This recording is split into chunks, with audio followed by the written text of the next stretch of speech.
So I went to TwitchCon, Long Beach, California, all the way from Utah. And, you know, it's in my character to kind of just wander around and just kind of deal with the circumstances that present themselves, you know, take advantage of situations. Not really with an intention or a goal in mind, you know.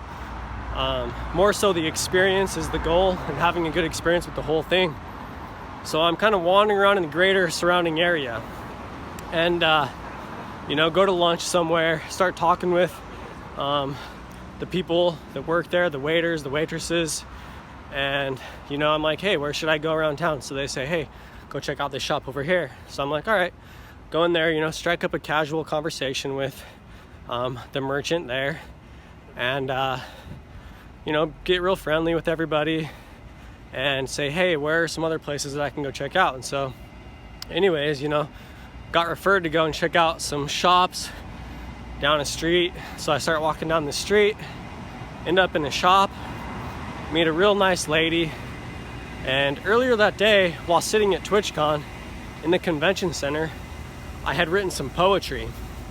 And it was just kind of like me expressing like my feeling of just kind of falling through this rabbit hole and ending up at TwitchCon. And it's like, wow, I'm here. Like, how did this even happen? You know, how is this my life right now? But all right, in the moment, like, just deal with it because that's what's going on and capitalize on it, you know? So with that same mindset in mind, in this art shop talking with this lady, and she says, hey, we're having a poetry night tonight. And I said, no way. I just wrote a poem earlier. And she's like, yeah, well, you should come. She read my poem and she really liked it, and she invited me tonight. So I'm kind of ditching TwitchCon for like the local scene, you know, and trying to take advantage of an opportunity that is one that's like not paid for, you know what I mean? Like, this is a real like raw opportunity. So here you go. Here's me presenting some poems that I wrote today. This is, I think it's October 21st, 2017, Long Beach, California.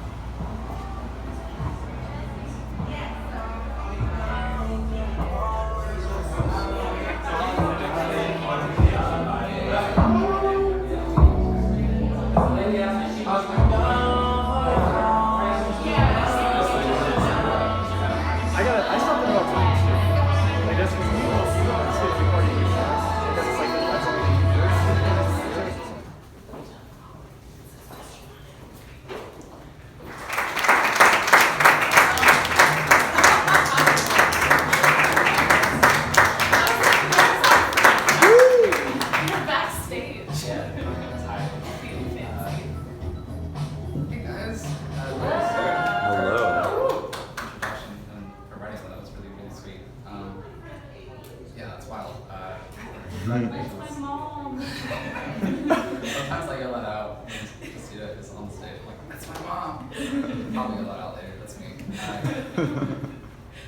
Yeah, so to kind of, I'm going to time myself because I don't want to take a bunch of time. But kind of what Sarah talked about with, I guess, like going to open mics, or like how, I guess, just, you know, watching me watch whatever's going on stage. About a year or so ago, a little more than a year or two ago, Justina held an open mic in her like own like backyard. It was super, super lovely, and there was this moment, and I'm sure Justina could attest to this, where someone was singing a song, and it just really had me like fucked up. I was like lying down, and I guess like I wrote about it because I really went somewhere, I guess.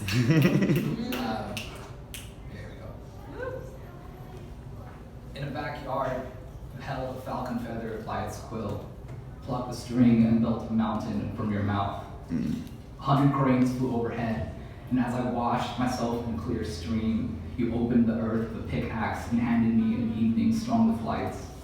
Stream rose from a house surrounded by white oak and pine. Soft glow of candles adorned the windows. On the walls, family portraits watched the life that continued inside this house.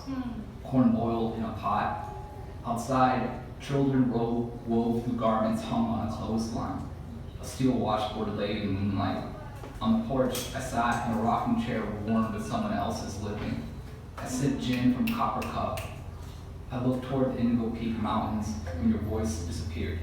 My grandmother tells me my younger siblings look up to me, and I don't know why they would. They don't know about the faith I built from loss. How I once kissed a mouth because it would dissolve in the dawn either way. I uprooted a forest to sculpt a band of horses who smoke into their wooden nostrils and watched as they stampeded over a town, their hooves pounding into the soil. I killed a thing solely to have a part of its body that I could make music out of. I've been selfish enough to climb into a song and not come back. I let the dust collect until it suffocates. I left the people who loved me best to kneel at a stream. I watched the trout push against the water, their muscles tightening, and failed to catch even one. I carved the face of someone no longer alive into the moon so that I did not weep alone. I plucked the sun, peeled its rind, and as the world turned into dark, filled myself on its pulp.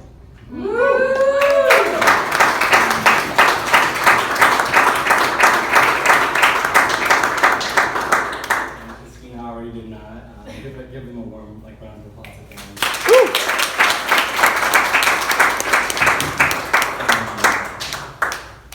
So I mean, how many years has it been now that I've known Christina?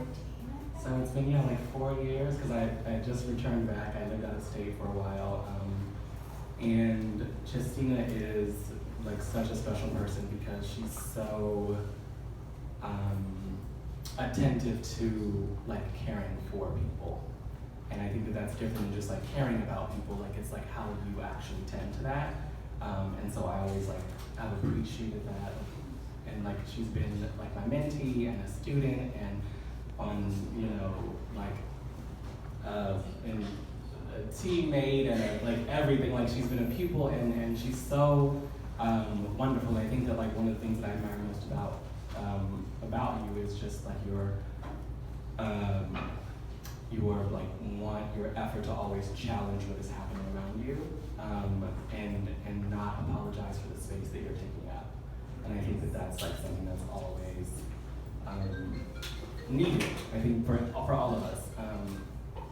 Get your phone. And so I think challenging that's the space around you as you occupy it is what all of us need to be doing, because that's how you continue to improve the ways in which people interact with each other and how they acknowledge their privilege and how they acknowledge how they're good to people. And so just thank you for always being that. I love you. And so, poems now. So, I talk a lot about sexuality, and I talk a lot about challenging the ways in which I interact with men. And so I thought that a lot of that would be fitting because Christina does the same. So yeah. At a party, a woman's man whispers a devil's song in my ear, borrows my flesh with his hands, asks me to drink, and I do. Tonight, my memory will snuff a girl out as I become the smoke he lit a candle for. Love is not the fire. It is my smile holding a wine glass to my face. It is you putting it there. It is how my skin will burn the moment you touch it. While the night is loud, we are quiet. While the entire world sings, we are small and laughing. While you are still walking through the shout of summer, I appear as every gentler season. I'd fall in love with you if you deserved it. At the gate in front of my apartment, a man I'd never know walks by and smiles. I turn instead of the key in my hand. He unbuckles at my request. I hold the small prize of this strange night. I do not invite him inside. I do not invite him closer. I could have. I still can. I'm thinking about it. And you are too. And you are too.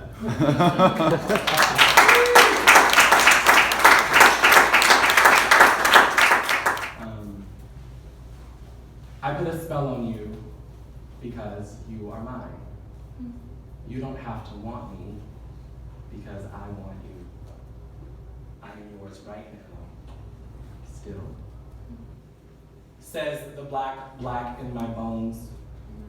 When I think of you, I think of everything you have lost.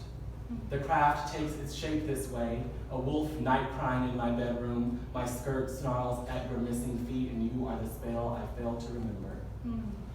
The one I gave with my tongue, the one I lit myself on fire for after a forest's long walk home. If not me, I am waiting on someone else to swallow you, to cast your warm fog into October so I know that you are kept, because I am still yours right now. When there is nothing keeping you from me but my skin, I have no choice but to bewitch myself. Grant it permission to turn like foliage between the season's pages, to gather all my wicker wrath from the bottom and travel far from you. This city is an incantation. I am the only one laughing backward at all your belongings in the road, as black as the space I left you in, a conspiracy of ravens riding the sky, and is it still sky if black is my truest color? Am I still the witch you searched for if the black is used for good magic? Is the sugar still sweet if the granules fall like children into summer's hot ink? And what of the apple and salt I carry in my arms? I do not think I would have to throw them for you, to pull new charms from my plum black bones, because you don't have to. You don't have to want me. I loved you before I cursed myself, before I asked you out of your body to meet me, to learn me in my tainted language. You better stop the things you do, but it is too late to ask a lily back into your hands once it has performed its grief. How did you not know I was the best magic for you? Wow. How did you not know I was yours? Even still, right now, how did you not know? I'm sorry. Well, you can listen to the song now. I'm not crying. I also noticed, like, when Oh my god. I specifically wanted my neck, my back. This song is the shit. It is. I play it, I get off of work, I get in the car, put my headphones on, I play this song. This, like, every day for, like, the past month. That's what I do. So, when Chessie asked me what song I wanted to do, I was like, my neck, my back. Okay, so, I also just noticed I kind of low-key dressed like a witch today. You did. I wore like a jean. I was like picking out the jean jacket because like she has a jean jacket. It's like everywhere, and I was like, I need to wear it. So, Is that the one you had in England? yes. Okay, sorry. I should be professional. I've been wanting to see it for so long. Anyways, this is my first time like reading at a book release, and I'm so lucky that it's yours. It's like super cosmic and like beautiful because like the way that we met, she read at an open mic, I think. So I don't know. 2014? It was like, yeah, it was like also like on the tail end of a breakup of mine, so it's really sensitive. She read her poem, and she read like poets I really admired on like Latin poetry and poets that I had seen before, and I was like, I need to talk to her. Like I need to tell her to get to the Slim team, and we just hit it off from there. It was like fireworks. It was really great, and I'm so happy that we get to share this like weird little like journey together. You know? Yeah. We're like sisters. We like bicker and we fight, and like then we like obsess over like astrology together, which is her fault. Anyways, I should do poetry. I should do poetry. Also, I'm doing the trademark Chessie thing of like looking at my phone and not being able to find it. So. I don't do that all the time. It's just every time. So Chessie kind of asked to do some poems like that related to water, and this one is, I guess, about water. Well, it talks about my mom. My mom's like really important to my poetry. So and so was Chessie's mom, and so I wanted to. Sorry, I'm stalling.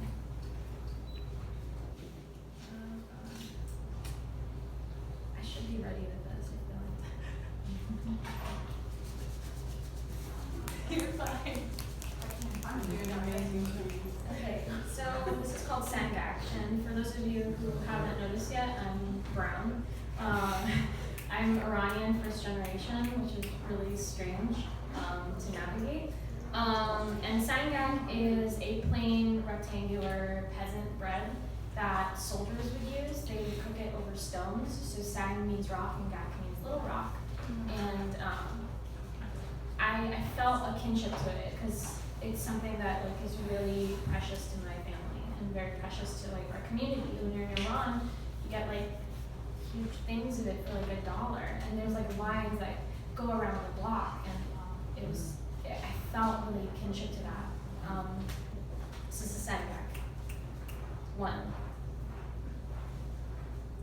Can Laman love me without judgment, anger, without being the ocean, the wave, pulling away just as it kisses the sand? When did all my poems lead back to you? Can my sister come back to me? Bring me summers of broken yoke in our hair when we rinse away all this heat, all this mislanguage between us now. Can pain bring laugh lines? I hope it does. When did my lies fold in on themselves, turn me origami, turn me split page, split mouth against a diamond ring? Was falling in love with a white boy treachery, a lie to myself, to my mother, as if to say, my mother, is paper, and I am above her or beneath her in some way. Do all my words fold in on themselves again? Did you know you can only fold a piece of paper 8 times before breaking? Before the corners curl over too much, before weightless turns paperweight, too heavy to something else entirely. 2. Maman says I'm a child of love, a baby unlike all their others combined. They say I sit on this stone throne of potential, a hot oven maybe. Baba says I am here to do great things, that they don't roll dough this hard to not see it rise, that they don't sprinkle the sesame to not savor its flavor, that they don't put me to the fire to not see me light up. But this is not me. I do not rise or taste good to the mouth. I boil, I burn, I simmer, I seep in all this heat. What they don't know is I'm something different entirely. Woo!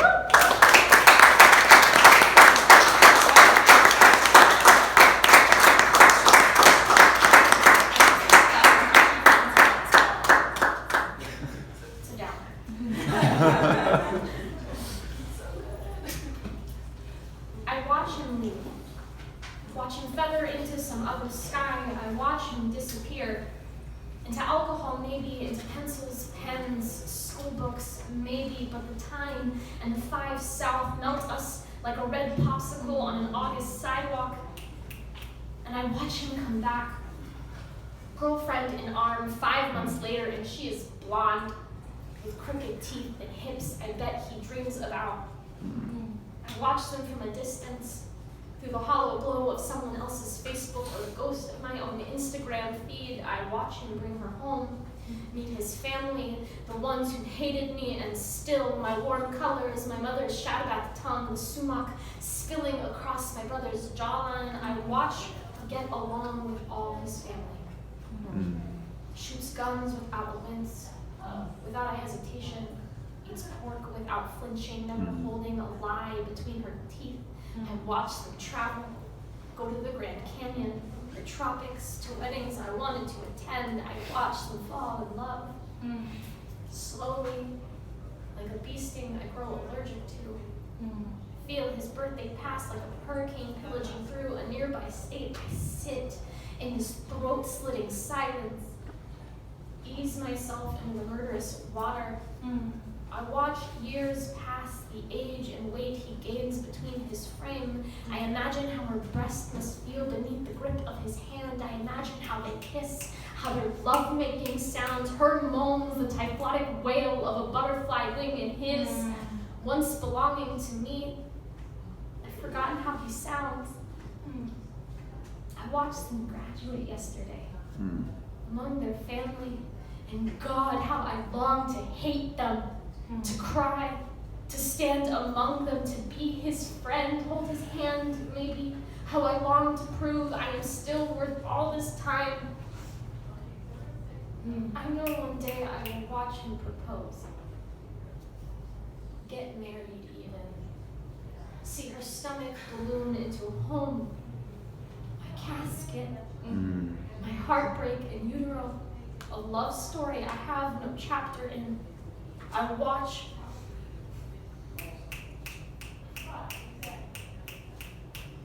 see her body billowing in flip-flops and sundresses I've longed to wear. I see her as I've always wanted to see myself. Normal, unbroken, a nurse, a wife, a mother, but this is not me. I do not belong here. Not with them, or him anyways. And I still think about how, or why, or why not, or how, or did any of it happen at all.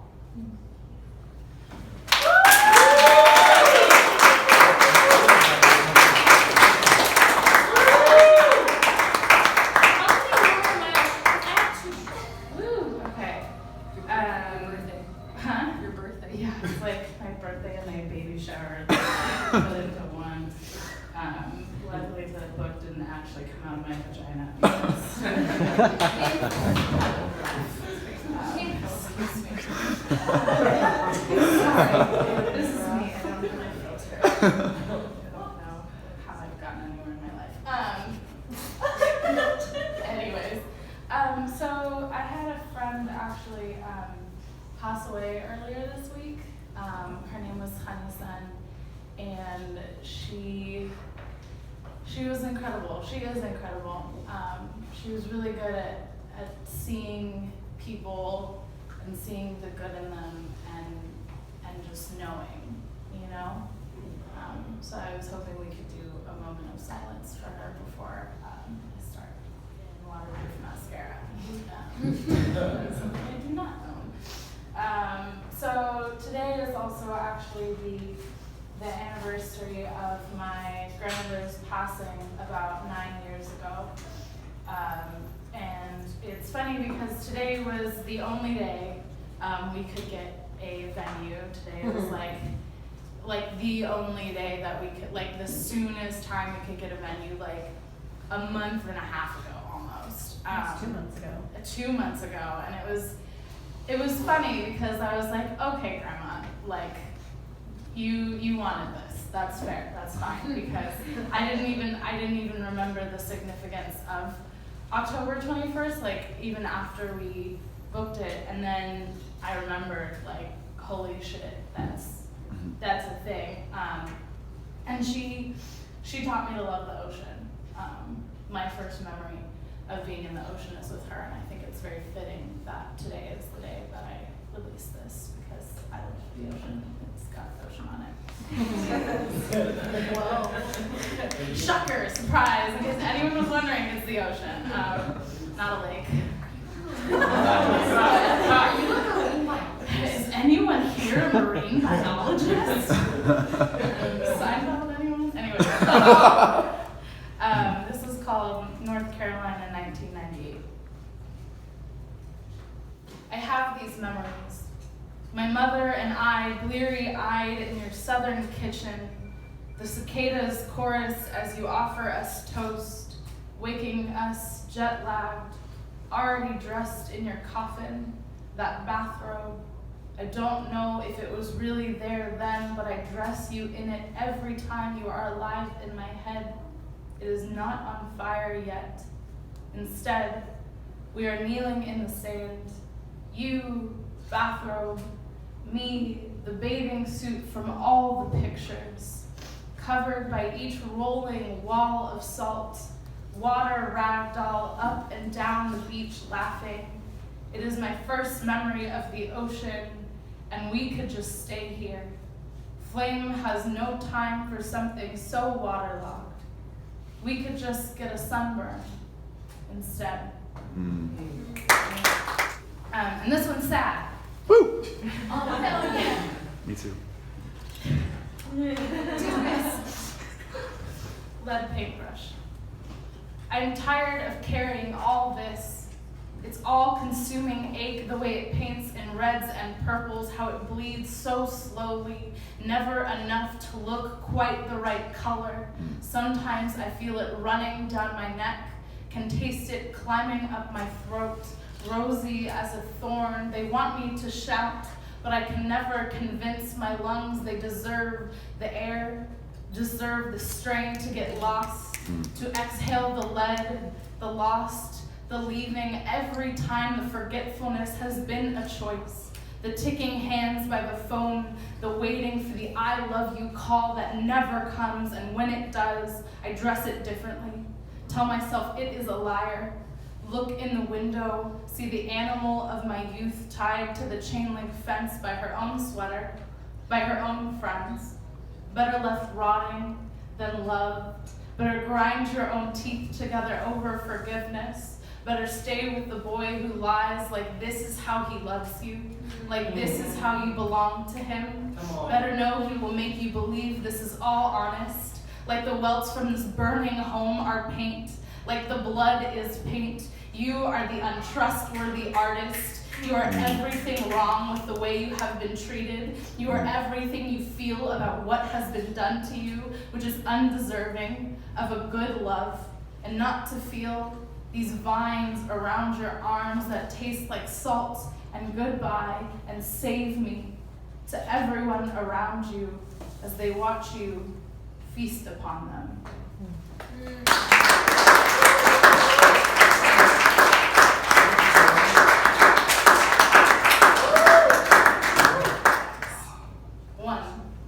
A comedian makes a joke about buying dinner and not getting her mouth in return. The punchline is a body belonging to itself. 2, you don't know how much you miss him until you think a stranger is his smile. And in this you realize you're always mistaking telephone poles for crosses. 3, I once dated a boy who loved my deep conditioner.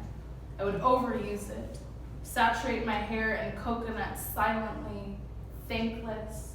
I wonder why I am always softening myself for men. 4, I don't remember why I spent a year of my life on a boy who only told me I was beautiful with his hands.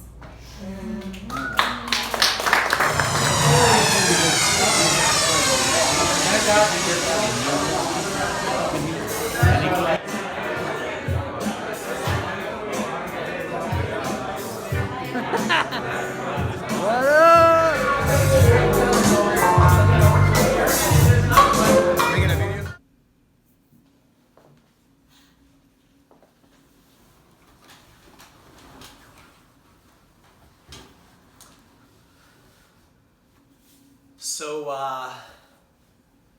that little poetry party ended up being like more so of a personal gathering between somebody who was showcasing their newest release of their book, between her and like a bunch of her closest friends.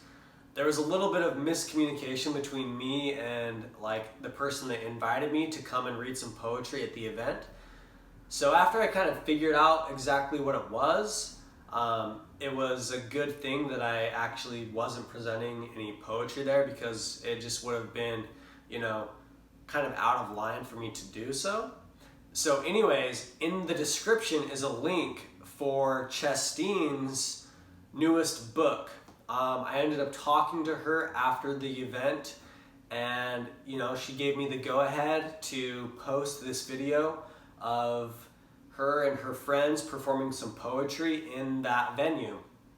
And also, you know, now that I'm kind of here in the comfort of my own little venue, now I'll perform some of the poems that I've written while I've been here at TwitchCon. I was kind of sitting down in the, you know, convention center and just kind of trying to soak in everything that's going on, everything that's happened so far to me. I feel so blessed to kind of be here and to even have the opportunity for the opportunities that are presenting themselves to me by being here and having this channel and having all of you viewers. And so here are some of the poems that I wrote while I was here. And the date today is, 10/21/17. This one is called Carte Blanche. I fell into a hole, but it's not like I wasn't already surrounded by darkness. Funny how your eyes adjust, the language, the habits, consumption of prey. It's then light, no longer darkness. Was it ever? The frame rate of each fall into another hole obscures the descent into an event where each stage is indistinguishable from the last. And that's kind of like describing my whole experience of, falling into being here at TwitchCon. And it's like this whole new environment, and it's like dark, but now all of a sudden I understand it and I can see, and every experience is kind of like that. And so is darkness ever really darkness? It's just kind of like the unknown, but it's always known in a sense.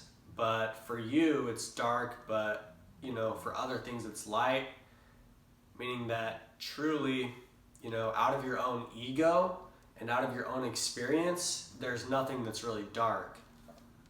The next one was called Crazy, and I was speaking with a woman named Maggie who's from Poland in one of the art shops, and somebody ran by the building and they were acting pretty crazy. It was somebody with like a boombox, and they were screaming and shouting, and obviously they were most likely homeless. And we had a discussion about the homeless and about the personalities of people in similar situations, and I came up with this poem here. It's titled Crazy. I'll tell you what's crazy. A whale diving deeper than we can. A falcon flying at over 200 miles per hour. The man on the street shouting, naked, crazy? Animals. Consensual actions? Black holes, many worlds, astral births, in which worlds reside. Virtual realities next door. Shooters, mass murder. Beethoven, without delusions of grandeur. Genius? Turn on the Discovery Channel. Kids welcome. The lioness hunting, killing, and consuming its prey. Yet we laugh at the homeless as if we are sane. It's all crazy, which makes none of it crazy.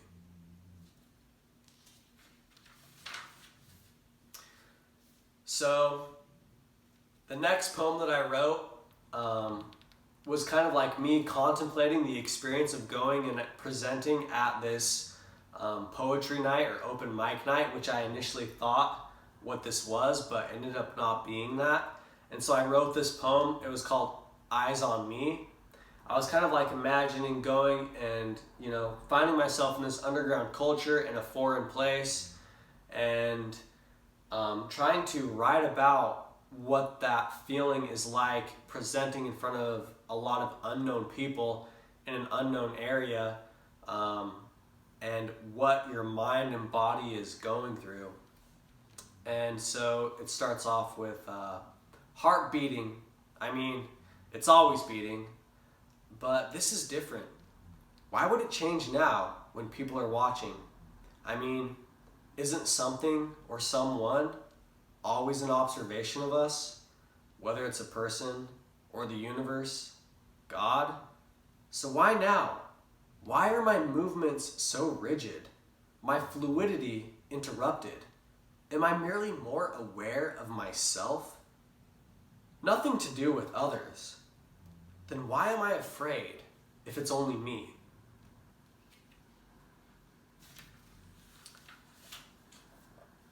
And the scene itself was like, the best way I can describe it was super edgy.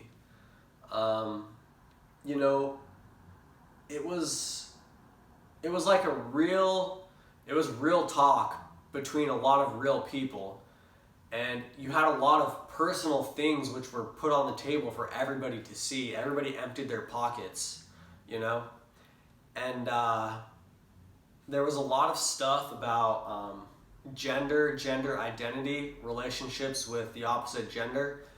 And so I kind of wrote out this poem while that mood was in the air. And it was called, "Can Men Paint Pictures of Women?" Can someone paint a picture of what they're not?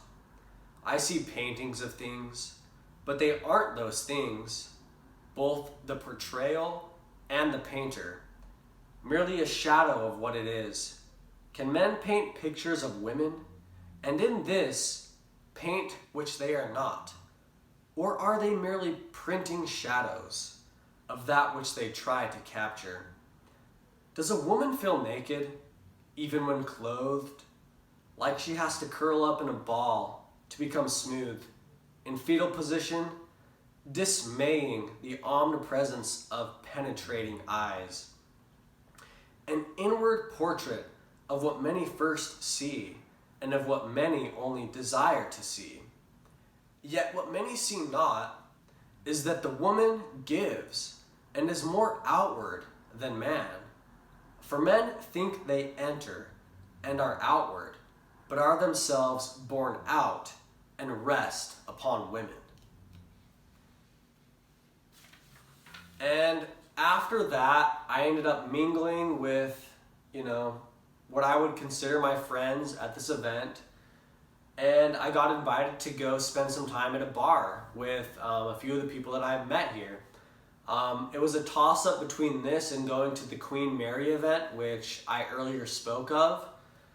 But I decided that I'm only going to get like this once-in-a-lifetime shot to really engage myself in like this cultural experience here with the people that live and grew up here. So I ended up going out with them, and this is what I wrote while I was at the bar at the table. It's titled, "Ha-cha-cha."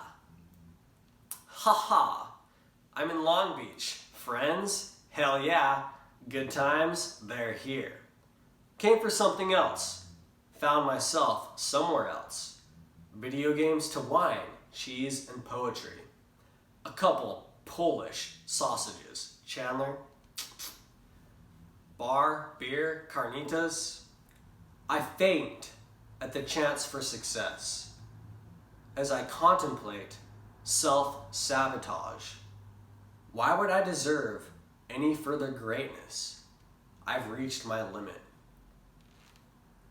And midway through me writing that poem, there was a change in scenery. It was almost as if I realized that this was the peak of the night. And once you realize that the night is at the peak, you can either do one of two things. It's like you can either rage against that and try to fight against it, but in most cases, it goes awry. And you end up making the night something which is something you don't want to remember. And this next poem kind of really speaks about that. And it kind of really sums up a lot of my internal feelings about, just the mood that I was gathering throughout this whole day.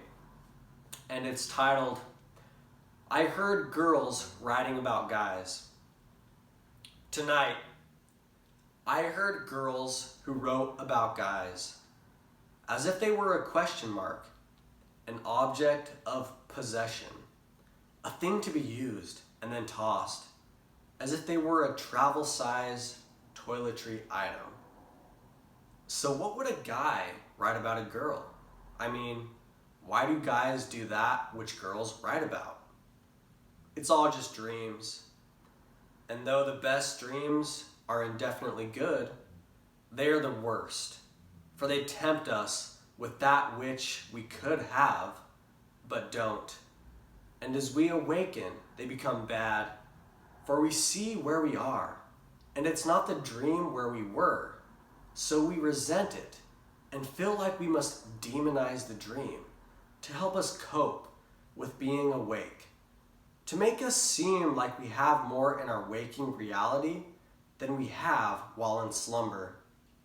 And in the presence of true beauty, pinch me, I'm dreaming, because I tried to kiss you, but I woke up next to a ghost.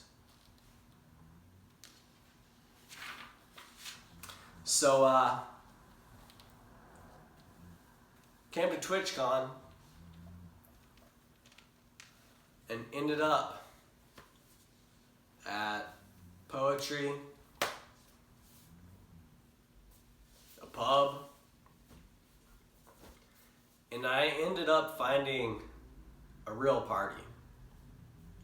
So if any of you are watching this that were a part of my night, I thank you so much for allowing me to experience this. And for any of you watching, being here has allowed me to realize how blessed I am to even have you as a viewer. So thank you for watching from the deepest depths of my heart. Thank you.